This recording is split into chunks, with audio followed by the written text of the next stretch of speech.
Hello and welcome to another edition of Motor Cars Enthusiasts. Right off the bat on the old show today, Fiat Chrysler Automobiles. The head of this group, Sergio Marchionne, has been talking quite a bit lately that he wants to merge with another manufacturer. He's been really eyeing up General Motors and Ford, but a lot of industry insiders are already talking there is no way this will ever take place. Now, as far as the Chrysler Group itself, it's been through a pretty tumultuous past several years. In fact, back in the 80s, they almost went out of business, had to be bailed out. And then they came roaring back, and then they got hooked up with the folks over at Daimler and Mercedes-Benz, and they kind of chiseled down some of the company, and then they got shoveled off to Cerberus, a holding group who actually dang near drove it into the ground, and then they got shuffled off to Fiat. Now, when this deal first went down, I was hoping for the best, and it's been a great little relationship. In fact, Chrysler has, well, they haven't done this good in a long, long time. But it's an interesting situation when he's talking about merging, but the trick is that Fiat Chrysler Automobiles doesn't have that good of a footprint anywhere around the world, especially in China where it's non-existent. So Sergio's wanting to shore up this, especially right before he's going to leave the helm of Fiat Chrysler Automobiles. It'd be interesting to see if this deal ever goes down or if it just continues on the way it does. Next up on the list, the futuristic look of what automobile industry is going towards. And it's this. This is Ferrari's brand new setup. When you head over to one of their dealerships, you get fitted up with a tablet. This tablet, you can pick whatever particular car that you want to take a peek at, with this being the 458 Italia. And you point the tablet at it, and once the tablet realizes what it's looking at, you can flip through an array of interesting options. You can check out different colors for the machine, interior options, wheel and tire packages, braking options. Not to mention you can look at some schematics of the inside of the vehicle, look how the aerodynamics work across the vehicle, look how the engine and drivetrain actually works. It's a pretty slick little piece of kit, and if you want to, head over to the Facebook page. I got this linked up to where you can check it out, because it's really, really neat. It's a real glimpse from the future, just what exactly the dealer experience is going to look like heading forward. Next up on the list, you may know that I'm a fair bit of a drag racing fan, and one of the biggest drag racers of all time, Big Daddy Don Garlits, is going after yet another record in his illustrious over 80 years of being on this planet. The guy has won many championships, has set many speed records, ET records, but now he wants to go for a very special record, 200 miles an hour, which doesn't sound like much, but it's then this, the Swamp Rat 37, which is an all-electric drag car. Now, this particular machine has 6 GE electric power units that are actually making 1,500 kilowatts of power, which is around 2,000 brake horsepower.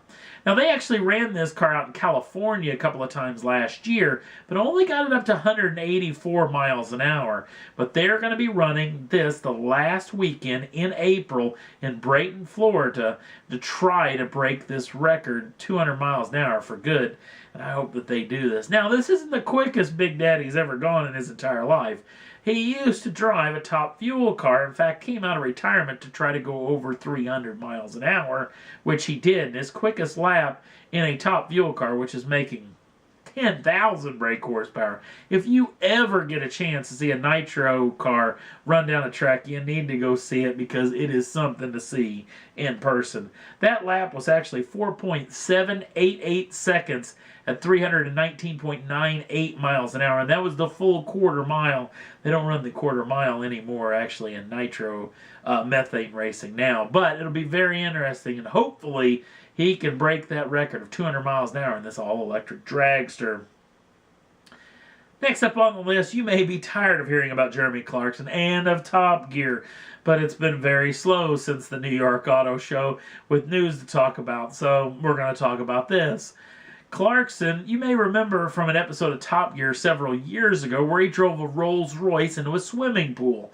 Well, that was an actual real deal event. It was a swimming pool right near his home where they were actually going to shut it down until the community got together and said, no, wait a minute, we'll fund this thing. And they do a bunch of fundraisers every year to keep the pool going.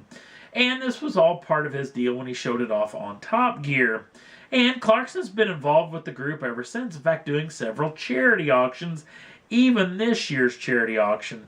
And a nice little interview with a video that I got up on the Facebook page right now with a fella, actually shows a little bit of him up on stage doing some of the auctioning stuff, where he says a couple of interesting deals.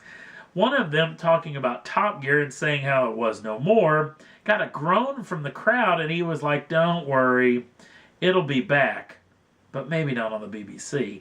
That was pretty telling. Now, that just may be some sensationalism from Clarkson or not, because then later he said, "Oh, it'll be back, but it may not be." So I don't know what he was going at there.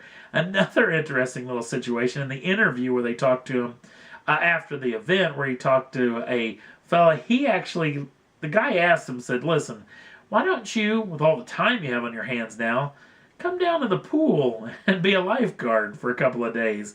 Clarkson was like, "No, for as much time as I got on my hands right now, I am going to be very, very busy come summer." So, I think this deal may be well in the works, where Clarkson's got a new deal with a new organization, is going to be producing new programming, whether it will be under the Top Gear banner, which chances are it won't because the BBC owns it. So it'll be interesting to see. There have been a lot of rumors about what he's doing, a lot of rumors what the Top Gear folks are doing. In fact, they've already announced on the Top Gear Top Gear website that they're going to be up and going again in 2016, producing more television shows. So, and apparently they will be on the BBC, but we'll have to wait and see on that as well. Last up on the list is an interesting little situation. This is a dry lake bed with a handful of Hyundai Genesis sedans, all fitted with studded tires, and they're all driving in formation, and they're going to make a sign that was actually handwritten by a 13-year-old girl from Houston, Texas, by the name of Stephanie. Stephanie's father has an interesting job. He's an astronaut, and he's on the International Space Station as we speak, and she wanted to send a special little message to her father, telling her he loved her. Now, this was an interesting deal. Hooked up with the folks over at Hyundai. They put this whole thing together, and they did this. This is pretty impressive. And if you got to see the video on this, because it's really entertaining, how they got all these cars to run in unison, how they got it to actually just mimic her handwriting for this deal. Pretty slick piece, neat little story. You got to check out the video. If not, just check it out on Google or Yahoo or something. I know it's going viral. It's going everywhere, but it's a very cool little story, especially some of the behind-the-scenes stuff and just how actually it worked. And that's all there was that I thought was worth talking about for this edition of Motor Cars Enthusiasts. If you want to jump on over to the Facebook page, that gets updated every day with a lot of the news that hits the market that doesn't actually make the show. You can check it out over there on the Facebook page every day. Also, if you'd like to subscribe to the channel on YouTube and get the first dibs on the brand new shows, you'll be right up in center when the new programs hit the air. Thanks for watching. We'll see you again real soon.